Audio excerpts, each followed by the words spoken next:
баламды ойнататын жерге апармағалы 1,5 айдан асып кетіпті. Сөйтіп бүгін алып шықтым. Сөйтіп Алатау плазаның ішіндегі ойнайтын жерге баламды бірінші рет алып келсем, бүгін сенбі болғандықтан адам көп қой. Мына очередті күтіп, одан кейін баламды әрі қарай ойнататын болсам, күн батып таң ататын түрі бар. Қой балам нағарасай, сыртының өзін, ішінің өзінен қарасай нағара, ішінде адам көп, балам қазір ойнай алмай қаласын деп түсіндірдім да, осы жерде тұрған Тоймартқа келді. Біздің өзіміз мына жерге әбетке қарай келгенбіз ғой, сонымен жүрек жалғап алайық деп чебуреки мен самса алып алдық. Сөйтіп осы Алатау плазаның ішінде орналасқан барлық магазиндерді аралап шықтық. Ой, соның бірі детский мир ғой, ішінде ойыншықтар көп екен. Балам деген әрқайсысымен ойнап, ешқайсысын сатып алған жоқпыз. Өйткені біздің үйде ойыншықтан көп нәрсе жоқ қой. Менің баламның бір жақсы жері тфай деп қояйыншы, басқа балдар сияқты ойыншық алып бер, анандай тәттіні алып бер деп жыламайды, Аллаға шүкір. Балам деген жаңа ойнататын жерге кіргізе алмадым ғой, адам көп болғасын. Сөйттім да, балам сен не жегің кеп тұр, не алып берейін саған деп бүгін мамасы деген добрая болды ғой. Сөйттік та бағанағы Тоймартқа қайтадан келдік. Баламнан сұрадым енді не алып берейін, не жейсің деп. Сосын банан деді.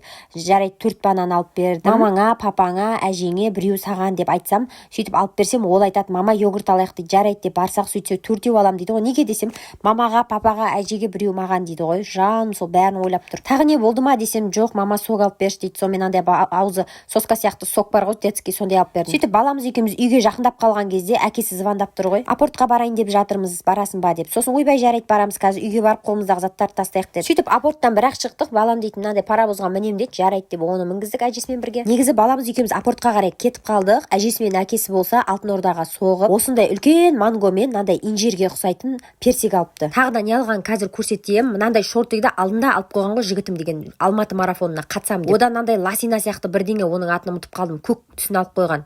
Одан ана футболкасы оранжевый түс. Сонымен клоунға ұқсап қалдым, ойбай деп. Соған парный қылып бір нәрсе алайын үйлестіріп деп кеткенбіз ғой. Сонымен апорттың ішінен осындай жең ұзын жаңа шортыйна парный, подцветный осындай бір кофта тауып алдық. Одан мынандай бас киімді қара деп едім, оны алып алды. Мына носкиді кеше алып алған. Айтпақшы, бағанаға келген мангоның дәмі өте күшті екен. Жігітім осындай әдемі қылып турап берді ғой. Оның дәмі де күшті екен. Мен ауыз тиіп көрдім. Айтпақшы, жаңағы алған киімдерін көрсетейін, қалай болып тұратынын. Результаты осындай. Ертеңгі Алматы марафонына жігітім сақадай сайт дайын тұр ғой. Марафонның қалай болғанын барлығын сіздерге көрсететін боламын. Парақшама тіркеліп алуды ұмытпа.